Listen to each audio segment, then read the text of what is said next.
Napakaganda. Napakagwapo. EMC Secretary Kim! Alright, Kim Pao as your Secretary Kim. You want to greet our audiences live ngayon sa social media and dito sa event natin. Yes, hello! Magandang hapon sa inyo lahat na nandito. Good afternoon!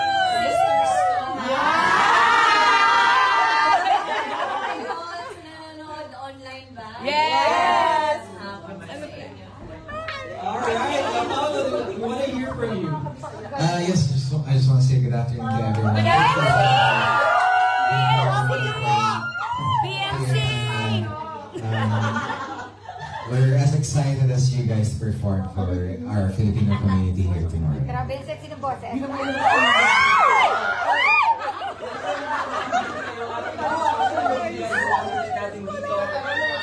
As I was saying, hindi na makapagantay ang ating mga social media.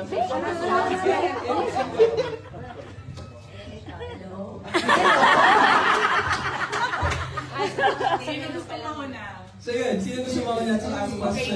Starstruck na. Starstruck na po kami. Kaya tayo. Ikaw, treat the Princess of Dubai. Ako lang.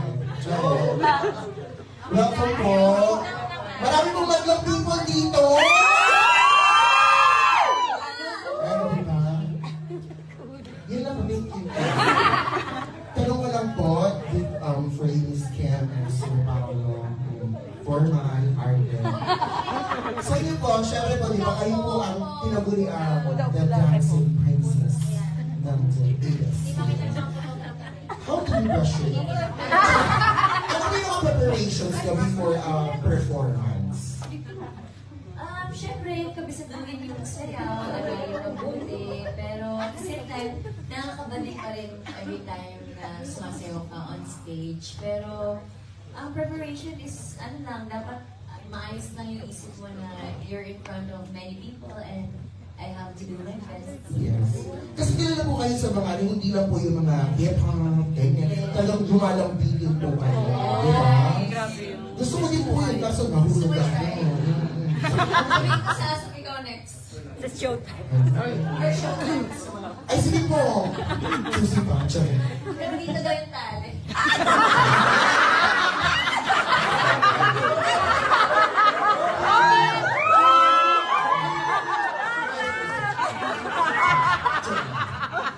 Kinakatanta po kayo. Hindi naman. Ay, ikaw lang. Kasi Dan. Ay! Kung alam nila kinakabahan po talaga ako. Oo naman, nakakaba naman. Okay. Kayo naman po, Sir Paul, ang tanong ka naman po sa inyo, bakit po ang galing nyo magpakinig?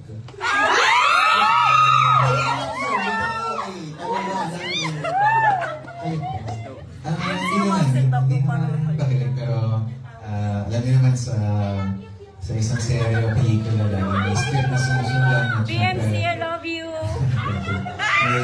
may mga sinusundan rin na directions from the director. So, sinusundan lang namin yung pace. Tapos, tinatry lang namin i-enhance. Like, for example, with me and Kim, for Lin Lang and Secretary Kim, may constant effort lagi to make the scene work. And then po yung second question ko, ano po yung, what's up? Kasi makalibig ko pa ako. Ano po yung pagkakaiba niya itong proyekto niyo sa mga iba niya po yung proyekto? Ako parang sabi ko nga sa taas, makasabi ko lang na parang, ano ba yan? Parang puro rom-com na yung ginagawa ko ngayon. Parang nakakapanibago. Tapos, sinabi ni Kim na, Masyado na kasi siyang serious. It's about time, di ba? Parang bagay naman siya rom-com, di ba po? Bagay! Mas bagay yung iba-iba naman. mas bagay po kayo nung nakapin. Take tayo. Hindi na ako magtato. Thank you. Thank you so much. Ayun ang outfit. BMC,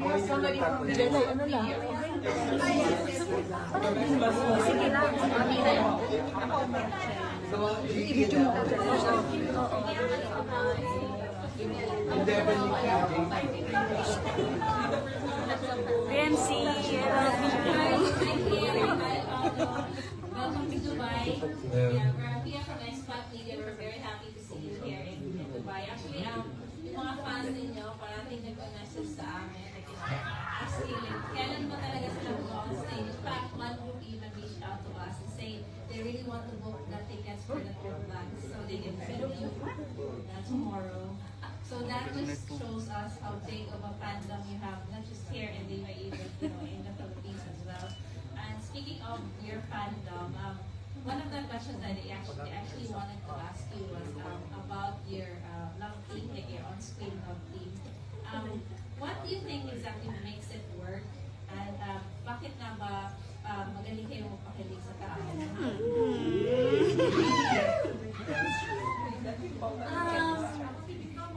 Hindi rin namin alam.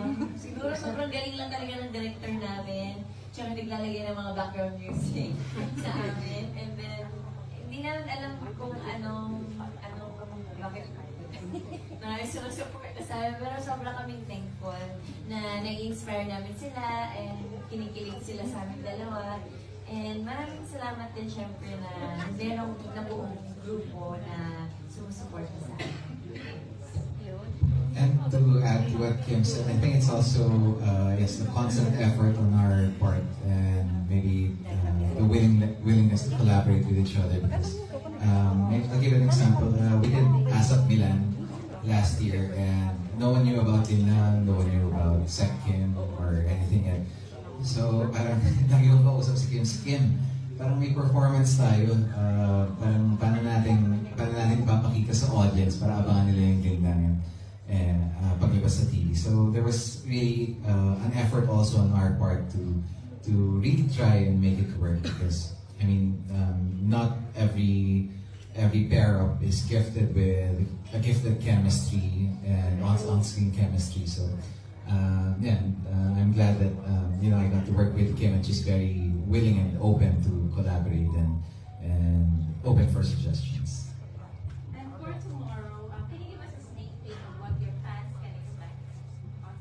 Kalayaan 2024. Sayaw siya.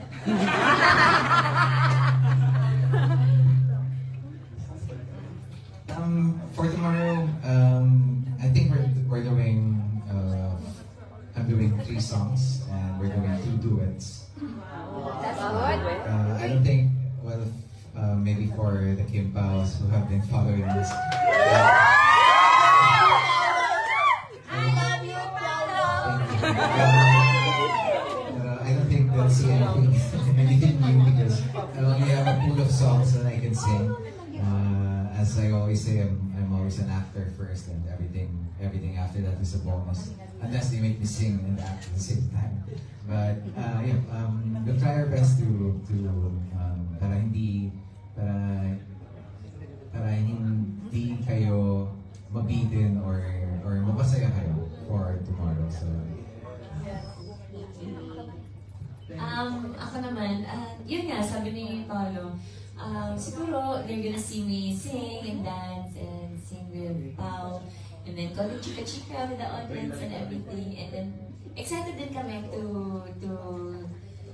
to be with mga kababayan dito sa Dubai and makita namin sila and makapag-perform. Sana marami makapunta bukas. Sana mag-enjoy tayo lahat bukas. Set of influencers natin na pan-tropico. Pero pwede silang sumabay lang naman sa'yo. Tingnan natin. We have somebody from the Global Filipino Magazine. Global Filipino Magazine. Hi, Kim Pao. My name is JD from the Global Filipino Magazine. Welcome to Dubai. Here's our question po. Since after Barrio Fiesta, sina Fiona, Maris, and Francet, I think ang mga ka-global natin dito sa gitang silangan, they've all been waiting for sa Kim Pao. Yeah, and the long way is finally over. Our request... Okay, our question po, is what is next after What's Wrong with Secretary Kim? I mean, and will it ever be considered for Kim Pao to do a movie project here or will be shot here in Dubai? Kung possible lang. Ano na nga yung pelikulang ginawa dati sa... Dubai. Angelica. Money and Love. Money and Love. Coco Martin. And Angelica and Coco Martin, yes.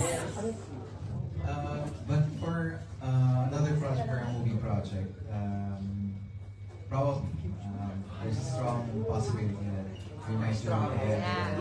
Looking forward to that. Strong possibility. Abangan. And as for, parang yan po muna for now. Parang we have a lot of local shows also in the Philippines this year to give, para mapasaya rin yung mga ibang kababayan natin sa iba't ibang parte ng Pilipinas. And hopefully, we get to perform for other Filipino communities in other countries. Isa sa mga favorite talagang nagpo-perform sa ibang bansa dahil ano siya parang melting pot ng buong Pilipinas. Kumbaga, may taga Luzon, taga Visayas, taga Mindanao, so parang lahat nakakasalamuha mo, nakakausap mo. So it's always a treat and a pleasure to perform for kababayan sa pamilya. Yeah. Thank you, Kim Pao. Somebody from the Premier Magazine.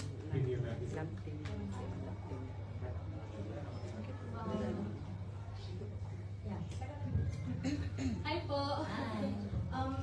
Question po, as an aspiring content creators or artist po, like, paano po mag-start? Paano mag-build yung confidence sa pagiging actress?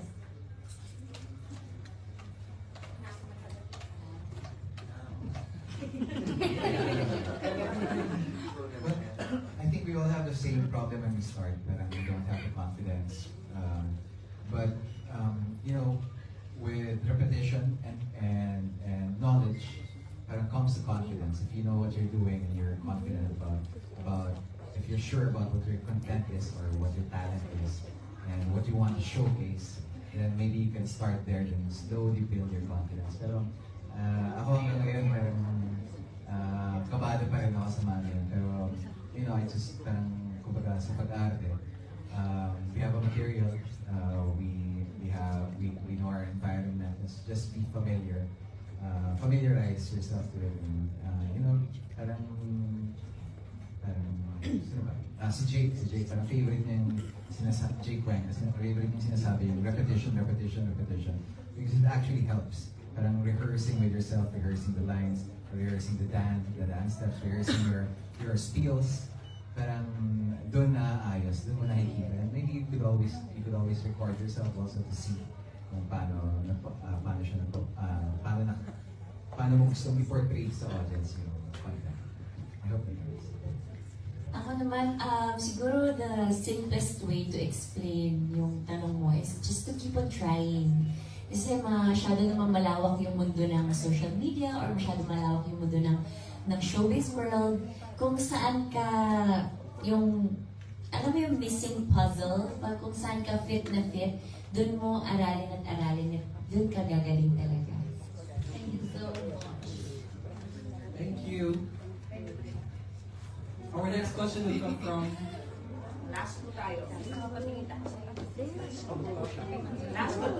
Last two questions. May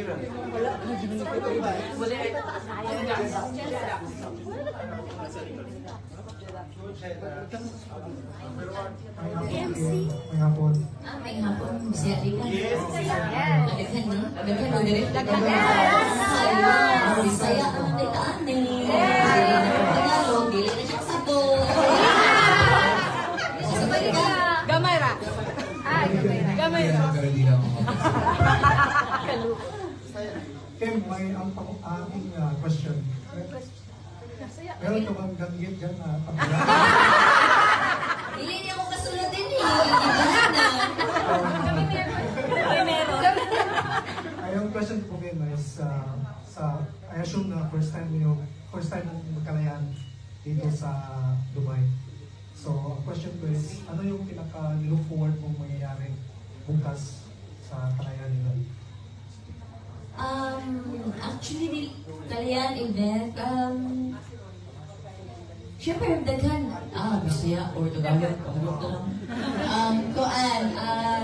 syempre, looking forward sa maraming Pinoy na makikita namin, and magsasayahan tayo, magtatawanan, and parang kami ni Pao, parang second time namin magkasama na nag-perform dito sa Dubai. Yung una, hindi pa talaga kami magkakilala.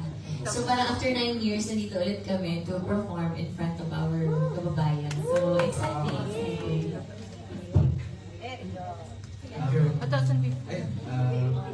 We look forward for tomorrow.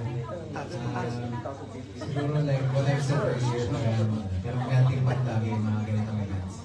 And parang nakakatuwa kasi parang alam naman natin, di ba, sa kahit saan yung lahi or maybe sa atin rin, minsan watak-watak tayo. Yung mga ganitong events yung natitipon-tipon sa atin para sa unity natin and to make everyone united. And also network with each other and familiarize with each other. So I'm looking forward to that. Last question. Okay. Ayan, magandang hapon sa inyo. Magandang hapon. Mayong hapon. Nice to see you. Okay, we are celebrating Philippine Independence Day. So as we celebrate this Independence Day, how do you both perceive the significance of freedom in your roles as public figures and artists? And how do you think the spirit of independence influences your creative work and interactions with your audience? Sabi ko lang ako. No. And I thank you. Sorry, ano po yung last? Yeah. How do you think the spirit of independence influences your creative works and interactions with your audience?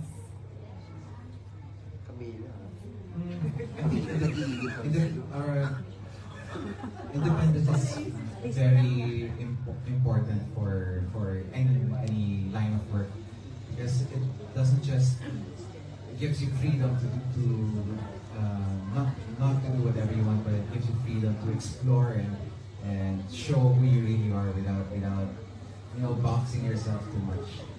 And when it comes to, sorry, what was the first question?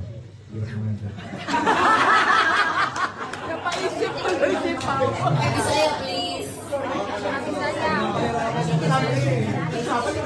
Hindi kasi naisip ko lang, independence kasi. So as a public figure, or both of you are public figures, so paano nyo to incorporate ba sa inyong pagkakuan, sa inyong pagka-artista sa mukha po, uy. Sa inyong pagka-artista rin, sa ninyo nga kanang ma-influence ninyo ang inyong mga audience, sa inyong creative works, inana. Bisaya, mo siya din.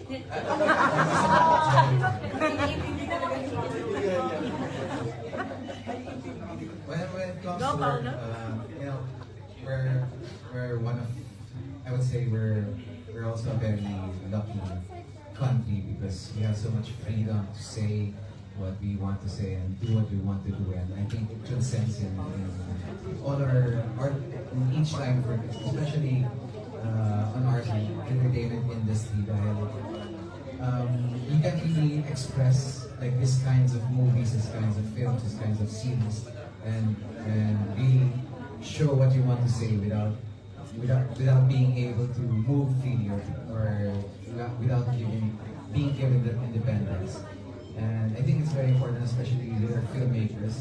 I'm sure sigurado not a lot of you guys get to see some really nice Filipino movies, independent Filipino movies that are being made, which have like strong, na malalakas yung mga statements regarding issues about our country. So it's one of my hopes also that maybe this kinds of films and this kind of talents are also shown throughout sa mga community natin throughout the world, especially here in the Middle East na malakas yung Filipino press. Yes. Ako naman, ako naman, independence and how I inspire other people and how do I show it dito sa showbiz world. Siguro, masaya tayo that we have our, parang ang Philippines kasi is a democratic country. We have the freedom of speech, kahit anong pwede natin gawin, huwag lang talaga tayo makakasakit ng kahit na sino. Physically. Pero, sobrang colorful ng showbiz world. And then, yung individuality namin is very colorful. As malaya kaming gawin kung ano yung gusto namin gawin, malaya kaming pumili ng kahit na anong project na gusto namin gawin, sayaw na gusto namin gawin, lahat. So, independence is very important, and then dapat alam din natin yung self-worth natin, and we have also to be careful din na, kasi syempre nasa public figure kami, showbiz world, so maraming nakatingin or nakatingala. So, cautious din kami sa mga kinikilos namin at pinapakita para makapag-inspire din kami in a good way sa ibang tao. Thank you so much. To add another, to add one more thing, I think parang with independence also comes the freedom to explore and find what you really want. Parang minsan kasi pag masyado tayong kinakahon or wala tayong independence and the freedom to move and explore what we want to do, parang hindi mo alam kung para sa'yo talaga yung career na to or line of work na to kung hindi mo susubukan at hindi mo na-explore at hindi ka binibigyan ng malawak na oportunidad para explore yung mga ibang options.